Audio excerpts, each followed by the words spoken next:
everybody. Hello and welcome to Impact Brixton. For those that are joining on Facebook, hi. And if you're watching this on YouTube, welcome to Impact Brixton. Impact Brixton is a community and conscious-driven co-working space based in the heart of Brixton. We're just off Electric Avenue and Electric Lane. We offer registered business addresses, offices, hot desking, event spaces for anyone starting a business, really. Over the next year, and why we started Impact Brixton University, we really aim to support tens of thousands of people and businesses to realize their passions and also to impact our broader community through the educational programs and events that we will run both online and offline as our community goes through many challenges, if not COVID, economic challenges over the next few years. We are actually giving away a free membership at Impact Brixton. If anyone is interested, direct message me your name. If you're watching on Facebook or YouTube, you have to tweet about us and mention my name. Gerald, you said you'd give it away for free, and I will give you a free membership. You have to do it within the next 1 hour. Okay. Today, I'm very excited to welcome Carole Stagg. Carole is a positive psychologist. She's a coach and she's a mindfulness facilitator with over 25 years experience in the field of mental health, health generally, and well-being. She's got a background in fine arts and has an MA in RCA and psychology and MSc in psychology. She also combines her specialisms to enable individuals, groups, communities, as well as organizations to flourish. She's worked with the public sector, voluntary and private sector, including Mind, SLAM, and SLAM, and various boroughs for public health, as well as health trust departments. This includes serving 2 years in the NHS, developing a health coaching pilot for the NHS and service within GP surgeries and medical centers. Carole currently runs a private coaching practice and works as a wellbeing consultant. Looking after our mental health, and obviously well-being has been recognized as a paramount to maintaining good physical health, building resilience and strengthening our immune system. We're really excited to have Carole join us today, and I'd like to welcome you firstly by saying thank you for taking the time to do this. I know this is the second time of us trying, but it's going to be great, and I'm looking forward to learning from you, Carole. Okay. Without further ado. Thank you. Yeah, thanks everybody for coming today. And yeah, it was a bit of a shame about last time, but it's happening now, so that's really, really good. I'm introducing a topic of savouring today. It's quite a complex concept in some ways, but I'm going to try and make it as simple to understand as possible. So it really will be quite a light touch introduction, and if you want to know more about it afterwards, then I can give you some information.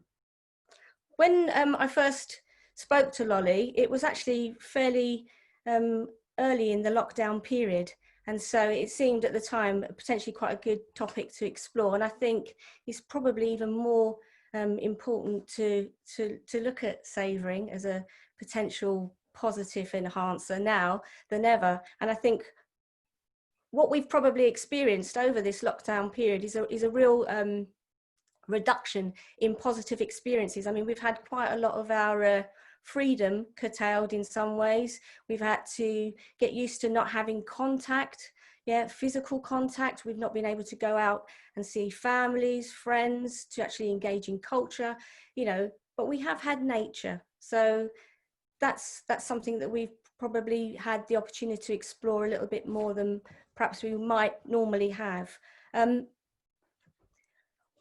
What I would say about the whole thing with the negatives that we've probably experienced in the lockdown is that once we take away the positives in our lives, it's inevitably created a void. And I'm sure that because we as humans, we kind of have this negativity bias, we tend, even if we have a higher number of positives in our life, we tend to focus more on the negative aspects of what's going on.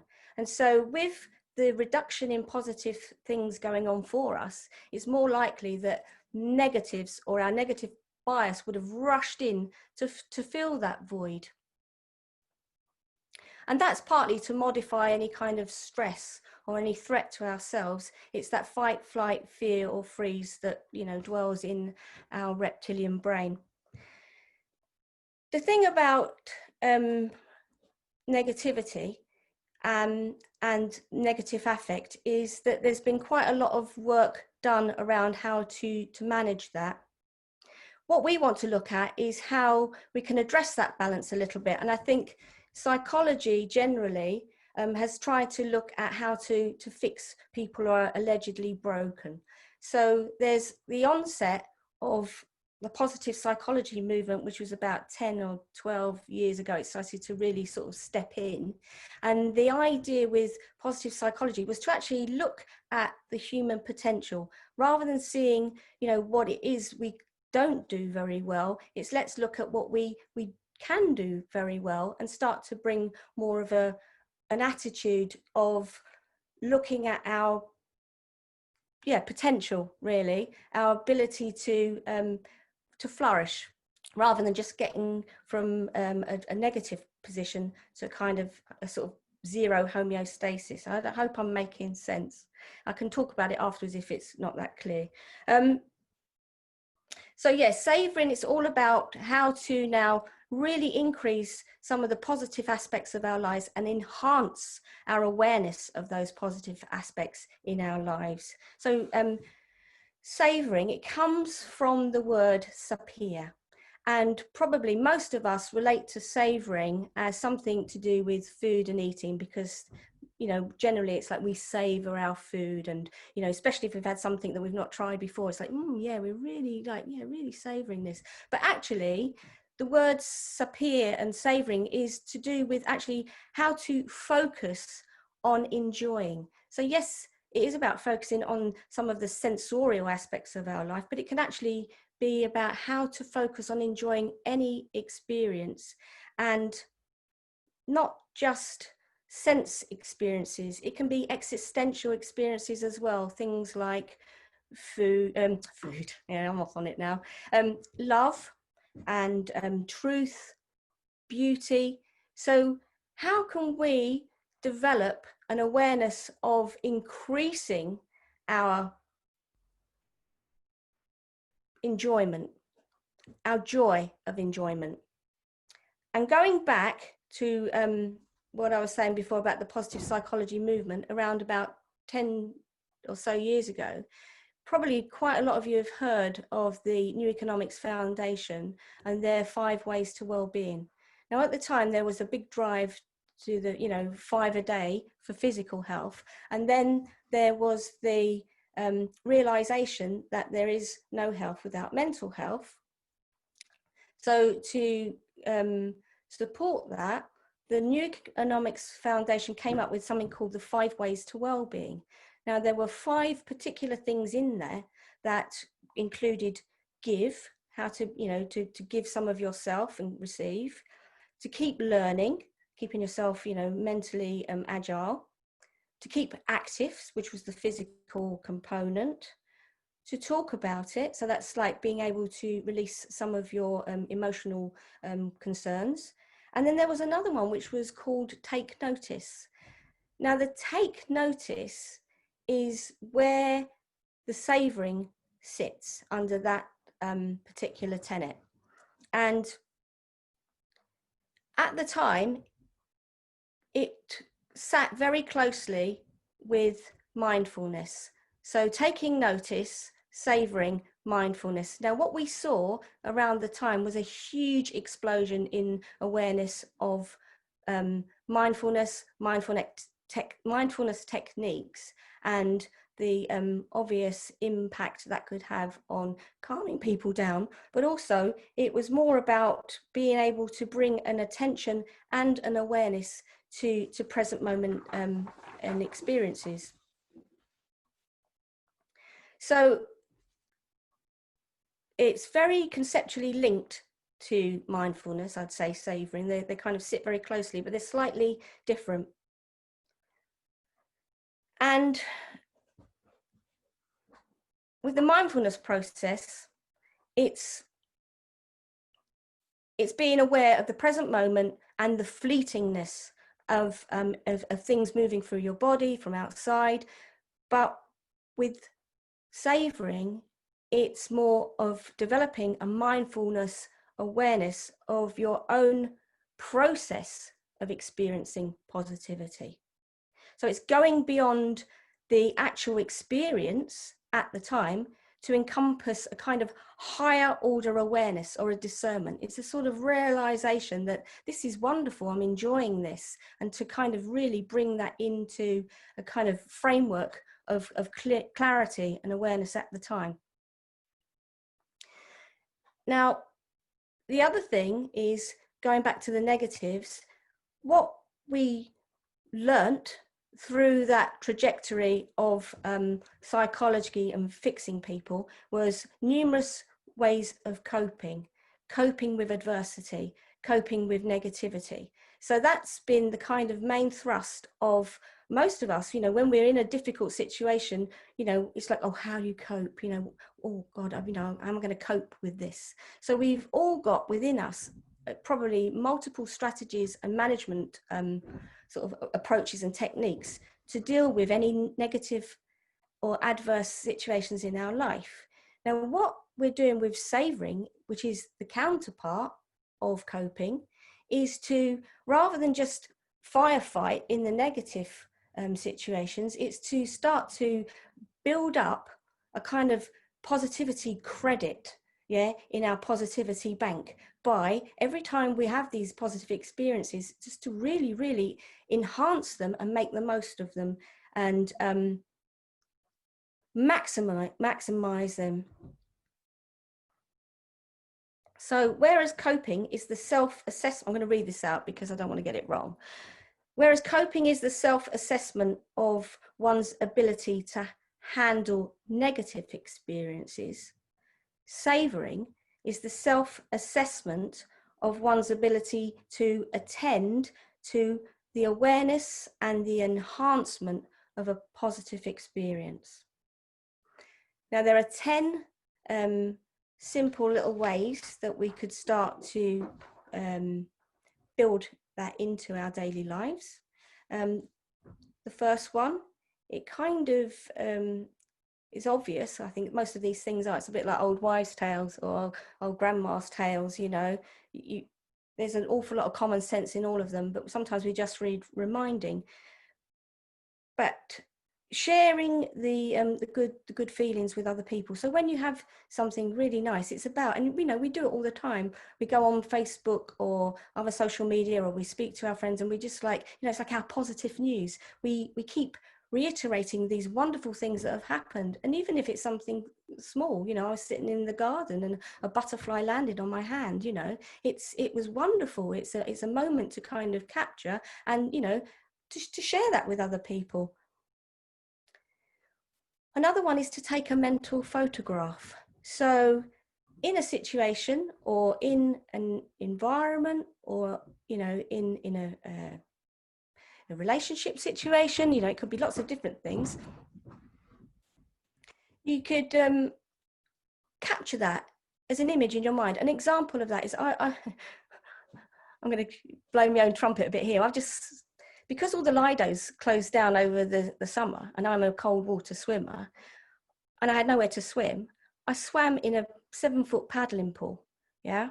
And over the 3 months, I swam actually over 75 miles in a 7-foot paddling pool. Can you believe this? 7-foot diameter, on a tether. Now, physically, it was a little bit of a challenge, but I think psychologically, it was even more of a challenge. But the way I kept going was because I had all these mental pictures that I could resort to, kind of recapitulating of places where I'd swam, or even the white line in the Lido. So it's like making a mental picture so that when you recall, yeah, you can actually create that experience again. So I had a wonderful swim in this paddling pool because through my mental picturing, I wasn't actually there at all. Another thing, and I think perhaps we don't do this quite as often as we perhaps could, is to congratulate ourselves. So if we feel that we have achieved something, no matter how small it is. It doesn't have to be, you know, waiting till you get a degree or, you know, a successful application for a job or something recognized in some huge way. It could be that, you know, you overcome something like, you know, you picked up a spider and you put it out into the garden.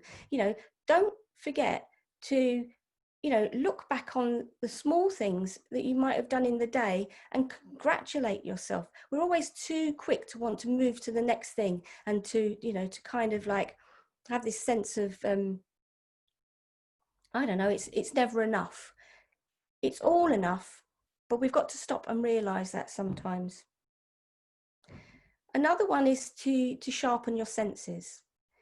Going back to that whole thing of, you know, the NEF 5 ways and the take notice, you know, it could be just literally slowing down and sometimes just being in the moment, sharpening your senses. It could be just stopping to actually smell the beautiful rose rather than charging past, you know, because your mind's so full of other things and you know, you haven't got time. But it could be just, you know, when, for instance, you know, if you're having your feet soaking in a little kind of bowl, just really being there, feeling the water in the shower, feeling the droplets on your skin, you know, just really being able to notice all of those senses, not just the touch, the taste, the smell, everything perceptively as well. Expressing your joy. Children do it all the time. You know, we used to do it as children. You know, you can remember little squeals and everything. Sometimes I think what happens is there's a tendency for people perhaps to be a little bit reserved about showing their absolute joy about things. You know, I mean, don't worry what other people think. You know, I know people who you know, who maybe have had chronic illnesses, and you know, the fact that they slept the night is just such a joy to them, but they won't say anything because they don't want to be a moaner and they don't want to kind of keep going on about it. Say it, you know, just really, I'm so happy, you know, I'm just so happy. I've just, you know, I just got this book come through the post, you know, and I'm really happy about it because I've been waiting for ages. So, you know, don't be afraid to feel, actually, and to express how you feel. Sometimes another way is to, you know, look at a situation and, you know, if it didn't go as well as you hoped, well, you know, you could fall into that, oh, you know, that negative, you know, place, that negative void. But you could also look at it and say, well, you know, it didn't have the outcome I wanted, but it's not the worst case scenario either. So always do that sort of comparative thing. What is the worst thing that it could have been if you compare it? Being present and not so absorbed in technology all the time. So it's always, you know, my phone, you know, technology, it's always pulling for our attention. And sometimes because we're quick to look on there, we're actually missing some of the finer details around us. So it's actually quite nice to put it away sometimes and just take a moment, just to be, just to gaze out of the window, just to, you know, sit and watch the steam coming off your cup of coffee, you know, just being with that moment. Now, everybody knows about keeping a gratitude diary and counting your blessings. I mean, that's something that goes without saying, and they're quite key things, I think, in savouring, because if you can stop and think about what it is in your life that is already there, that is giving you joy, immediately you connect with that. It kind of brings a flood, a flush, whatever you want to call it, of joy back to you. Just, you know, bringing that and calling that up into your being immediately raises your positive affect levels. Avoiding killjoy thinking. I mean, I've done this. I've had a massage, for instance, and I'm lying there thinking, oh no, this is going to end soon, you know. And so you kind of not enjoying what's happening at the time because, you know that it's the end of the concert and you're going to have to go home. Or, you know, one way to actually arrest some of the, you know, silent, subliminal killjoy thinking that goes on during the day is to just you know, keep a little diary at the end of each day. You know, some people maybe keep a gratitude diary. It's also, I think, good to keep a positive events diary, to keep a log and look back on things that happened in the day. And it might be that some of the things that you look back on, you're enjoying now, but at the time you weren't aware of. So it's a way of, you know, heightening that skill to be aware at the time when nice things are happening. The other one is to remind yourself of how quickly time flies. I think we've had a really interesting, funny, maybe challenging relationship to time in the last 3 months. In some ways, for me, I know, and I've spoken to other people, it's really flown, but there's other parts of it where it's kind of really been quite slow and stagnant. So it's how we use the slow and stagnant moments to capitalize and build capacity in our positivity, knowing that we can do that with an awareness, and, you know, not to let things fly past unnoticed and get lost in the speed of it all. I'm going to end with a quote. No day comes twice. Each moment is more precious than a span of jade. And that's a Zen quote there. Thank you for listening and being here. Thank you, Carole. That was wonderful, and actually that touched me a lot more than I expected. Actually, I just listened to that. There's so much of that is me, and I'm sure a lot of it for a lot of us. I think, yeah, I have a few questions, and if anyone else has questions, please feel free. But yeah, I'm actually quite thrown back by this.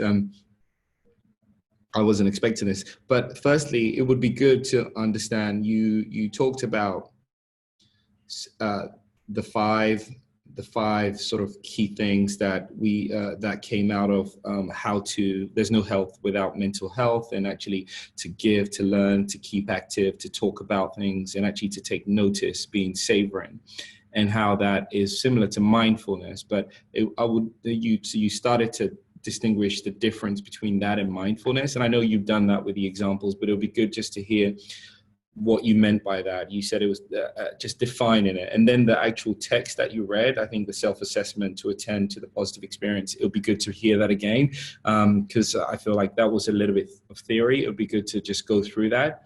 But yeah, I have a few more questions, but I thought I would start with that because it was poignant. Okay, so where would you like me to start with that? So Should I start with the theory? Yes. Because it might explain, I think, or elucidate a little bit more the difference between mindfulness and savouring. It's very subtle. Mm-hmm. So savouring, it is a mindful process. So where you have, say, mindfulness, which is the attention and an awareness to a present moment experience. So if you've ever done any mindfulness practice, you'll know that you're experiencing, sensations in the body. You're experiencing the change and fluctuation in emotions and thoughts. You might be, bringing your attention and awareness to external sounds. And it's a landscape that's constantly changing. Even if you have physical pain and you do mindfulness for physical pain, you realize as you sort of zoom in to that present moment experience, it might be really chronic pain at one moment and then it might go away for the next. So it's a very specific, heightened awareness of what is happening from moment to moment. Now, the mindfulness process of one's own positive experience, yeah? So it's going beyond the experience.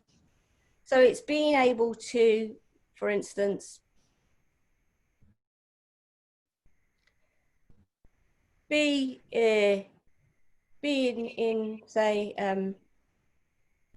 a family situation, yeah, and all of a sudden you see some member of your family perhaps that you haven't seen before, yeah, and so you're absolutely delighted, the joy of actually seeing them. Perhaps maybe there's still some social distancing and you can't cuddle them yet, but then what you're doing is you're aware of it, but you're also aware at the time that you're aware of this feeling of joy in you at seeing them. So it's not just in the mindfulness process is like, oh, where is my joy now? Is it in my stomach? Is it in my, is it in my feelings, my emotions? It's like, oh my God, I'm so overwhelmed with joy right now. Yes, I am really feeling so much joy, and I'm going to hold on to this joy. I'm going to remember the joy of seeing this person who I've not seen for a really long time, and I'm going to, keep this feeling and hold that as a memory the rest of my life. That might be the higher order thinking. So that's the discernment. It's not just, oh, I'm seeing them. Okay, how am I feeling right now? That's an inquiry. This is just really the really experiencing the joy and being able to know that right now I'm just so, I'm feeling so happy and joyful. Awesome. Yeah, thank you. And I know